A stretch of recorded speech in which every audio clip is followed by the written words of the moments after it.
Hey everybody, welcome back to the homestead.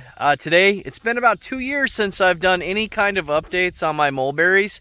I've had several comments asking me how they're doing, so I'm going to give a honest, straightforward review on my mulberry orchard progress and how it's working out in Zone 7A, East Tennessee. It's a subtropical rainforest down here, so there's some pros and cons to growing this amazing fruit here, and some do better than others. So let me show you what I got.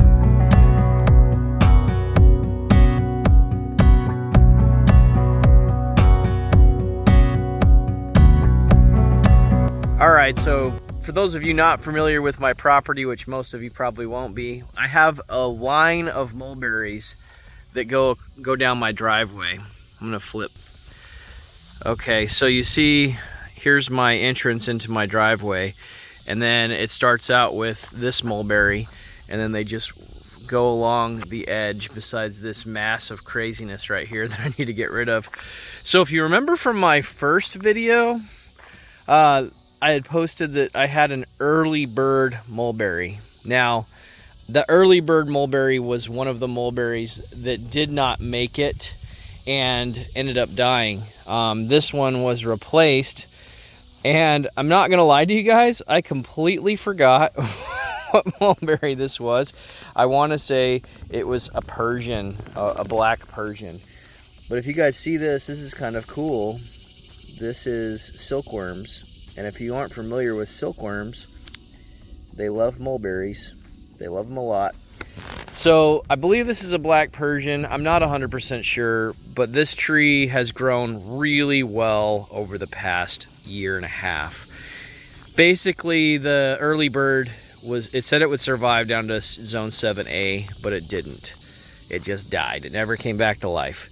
So if you walk around over here, this is actually my favorite mulberry tree. I've never even tasted the fruit off of it. I have no idea what it's going to be. It did have some fruit this year, but the birds got it before we did. So this is a contorted mulberry. Let me stand back so you guys can enjoy the awe of its wonder. So it's going everywhere, and if you can see by the branches, you can see why it's called contorted. It's because it doesn't have straight branches. They go everywhere.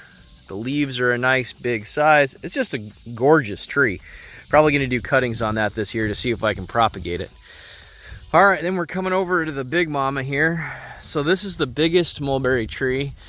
I had topped it our first year. The reason I did that is because I wanted to encourage the spread out growth. It's doing it. It's doing what I wanted it to do. Now this one's produced hundreds of really small, really tart fruits. If you guys remember from my first video, I said that this one was just labeled female mulberry, red mulberry, and that's it. This one was not in the last video, but it was an Illinois everbearing mulberry tree. I purchased this at Home Depot in a little bucket, and it has grown crazy fast.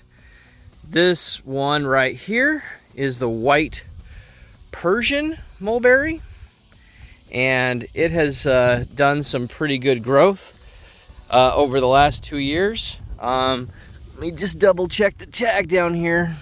Looks like I actually need to release that so that it doesn't choke it out. That's a pro tip for you guys. And there's not even any wording on it to remind me, but in my last video I reviewed it, and it was a white Persian. So this guy right here was actually grown from a cutting sent to me by a friend in Arizona, and it is a Shangri-La mulberry, and I was really pleasantly surprised that it survived the winter. I know that it's Shangri-La because it was grown from cutting, and it's definitely not a rootstock. So keep tabs on this guy. All right, coming over here, I have, let's see, that was the white Persian. This one is gonna come to me. It's gonna come to me, guys. I've actually got two over here that I'm like, what in the world is this? But it is also a good sized mulberry tree. I believe it is my Pakistani replacement that I had purchased. I'm just gonna go with that for now. If I'm wrong, I'll put it down in the description. All right, this one, I'm trying to remember what it was. Let me double check the tag. This is a improved Baracus Nor Black mulberry tree. So this one actually had a few fruit on it this year, and they were very good. Very, very good. And then the last mulberry on this list is my Australian green that I got from Queen Creek Tropicals. I posted a video on that.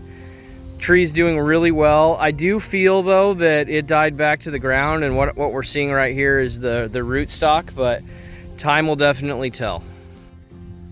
All right, so I've been growing these trees for the last 2 years, and I want to give you my honest opinion on growing these less common varieties of mulberries in this particular zone. I'm finding that I'm having the same problem that I'm having with every fruit trees, that they will kind of create their flowers early. Those flowers will then get hit by the first frost, and they won't produce fruit. So I may not get a lot of fruit off of these. We've got a lot of wild mulberries out here. My daughter and I spent, a couple hours collecting just fruit from these wild trees.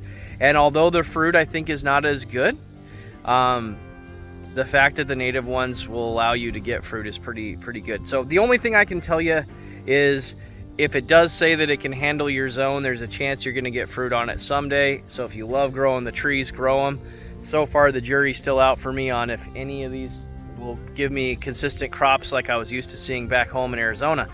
But that being said, I'm still going to grow them. I love the trees. I love what they do. I love the wildlife they bring in. So everybody knows what a mulberry is. I can use these as root stock for some good varieties of native trees. The cool thing about the native trees is they're all different.